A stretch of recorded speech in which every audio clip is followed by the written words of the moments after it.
is around the issue of net zero and energy. I've done a lot of thinking and thought about this. From a point of view of state development and infrastructure, is it more worth going broader than going higher? I believe so. So you're suggesting more wider than going higher? Well, because, it's like AI. It's going to happen anyways. And okay, so we go higher. Okay, well, then we do that for 10 years and we build all this stuff higher. Does that mean that immigration is going to stop then? No. Immigration is going to happen, Dev, long after you and I are gone here. Yeah. So this idea of going broader, it's simply a delaying tactic. Like, Western Australia's population one day will be 15 million people. It will, because the population of the world is going from 6 to 8 to 9 to 10 billion people. They're going to want to find places to put people, even though there are some places it's decreasing. So this idea of going higher, imagine this 1/3 of Australia's landmass, and then there's this sort of little pinnacle sitting in Perth. That's ridiculous. That's ridiculous. Whenever I travel around the world and you talk to people about, we lack land in Western Australia to build, they think you're from another planet. Singapore lacks lands to build. Yeah. Holland lacks land, London maybe, but Western Australia, we have so much land. So, of course, we must eventually spread out and build other cities and have an urban development. And the infrastructure that goes with it. So that was the first Northern Star. Yeah, housing. The second one is around the issue of net zero and energy. I've done a lot of thinking and thought about this. There's no doubt at all that, particularly when I speak to younger people, they are committed to the concept of net zero.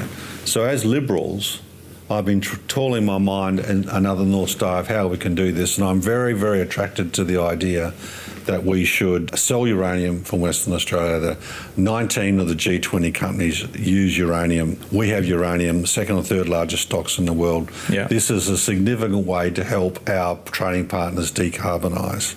So we have to be an exporter of uranium. And secondly, really exciting project, I think, and we can create money for future generations as carbon capture and storage. So if you're South Korea or Japan or any one of the second-tier countries like Taiwan, they're producing so much carbon with their manufacturing that the European EU is imposing effectively a tax on their carbon production. Yeah. They need to get rid of their carbon from whatever way that they produce it, from coal or whatever, or gas. Well, we can actually take liquid carbon, bring it back to this country. It will be expensive, and then inject it into the geology in Western Australia and effectively sequester liquid. It comes in a liquid sort of molasses form, and that can be a 200 or 300 year income stream for Western Australia. So what I'm actually talking about is making money from net zero. Okay. Is creating wealth for West Australians.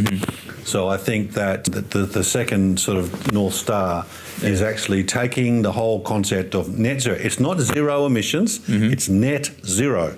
We could effectively be producing, Western Australia produces about 850 million tonnes of carbon a year. Yeah. We could continue to produce 850 million tonnes a year and continue to support industry as long as we can sequester 850 million tonnes. Now, I think 20 million is definitely possible by 2050. So the second North Star is actually turning net zero into a wealth creation story for Western Australia by having common user infrastructure in the northwest. So the state government would build. The number is unknown, $8, $9, $10 billion. We get ourselves a carbon loan from New York banks, whatever, green loan, and we build it. And then all our trading partners and all the major companies in the northwest inject carbon into that. They pay a price for it. Therefore, they get their own carbon abatement benefits from that. So do our trading partners. So, and then, as I said, we sell uranium. I think that the idea that we can build windmills and solar panels to achieve the same industrial might as we're getting now is a pipe dream. So I think we can do it in a way that creates value for Western Australia.